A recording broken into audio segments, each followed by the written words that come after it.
क्यों यूएस नहीं चाहता कि लोग यूपीआई को यूज करें।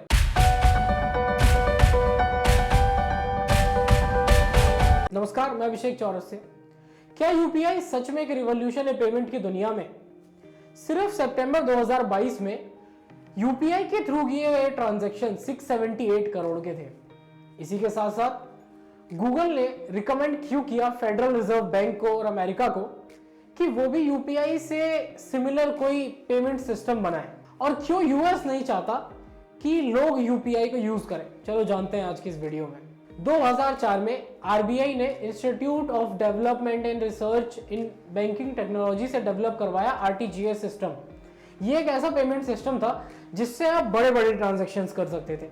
जैसे 2 लाख से ऊपर का ट्रांजैक्शन आप तुरंत कर सकते थे इससे, आरटीजीएस पेमेंट सिस्टम से। बट प्रॉब्लम तब भी खत्म नहीं हुई थी, क्योंकि मोस्टली ट्रांजैक्शंस कैश या बैंक के थ्रू करने पड़ते थे। ऐसे में 2005 में इंट्रोड्यूस हुआ NEFT, national electronic fund transfer. इसके थ्रू छोटे छोटे ट्रांजैक्शंस भी आप कर सकते थे, बट इसमें एक दिक्कत थी। इसके लिए आपको पहले बेनिफिशियरी ऐड करना पड़ेगा।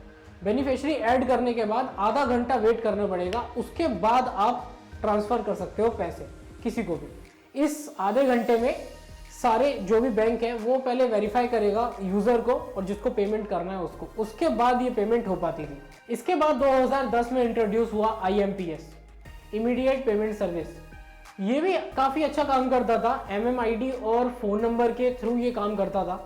बट इसमें भी एक दिक्कत थी, इससे आप शॉप्स पर पैसे ट्रांसफर नहीं कर सकते थे। ऐसे में लॉन्च हुआ 2016 में यूपीआई, यूनिफाइड पेमेंट इंटरफेस।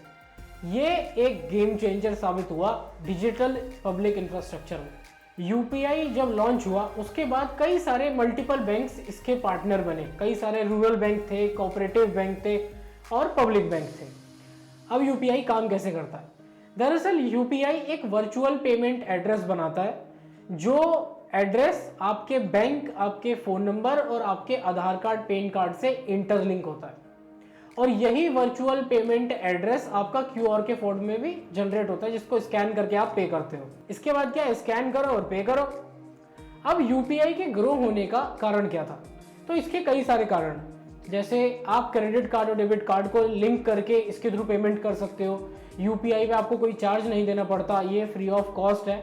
और सबसे इंपॉर्टेंट बात, किसी के भी पास, किसी एक प्राइवेट कंपनी के पास इसका कोई पावर नहीं है, जिसकी वजह से कोई भी एक सुप्रीम कंपनी इसके यूपीआई में नहीं बन पाई।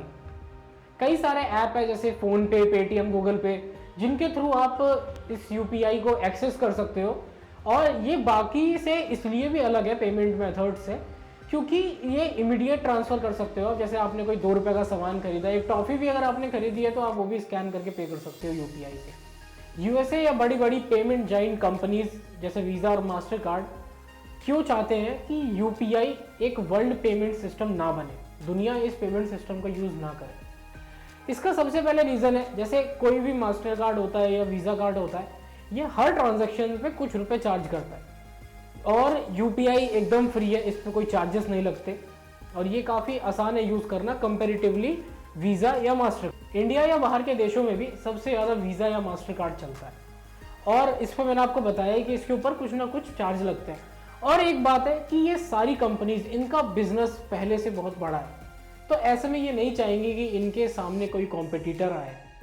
इंडिया में जब यूपीआई इंट्रोड्यूस किया गया था उस टाइम पे इनका यूजर बेस बहुत छोटा था, इसलिए ज्यादातर लोग पेमेंट करते थे क्रेडिट कार्ड या डेबिट कार्ड, मास्टर कार्ड के थ्रू।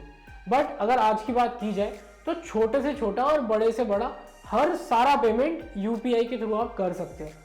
और अगर इस साल की बात की जाए तो इस साल में भी हमने एक चीज देखी कि यूपीआई का जो ओवरऑल ट्रांजैक्शंस था वो क्रेडिट कार्ड या डेबिट कार्ड के मुकाबले बहुत ज्यादा था।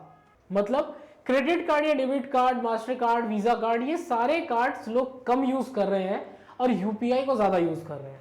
यूपीआई इसलिए भी इतना सक्सेसफुल रहा क्योंकि यूपीआई आप बिना इंटरनेट के भी यूज कर सकते हो, एसएमएस के थ्रू।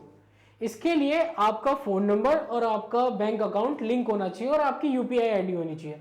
इसके बाद आप यूपीआई बिना नेट के भी यूज कर सकते हो। इसके अलावा आप एक काम और कर सकते हो, हमारे चैनल को सब्सक्राइब।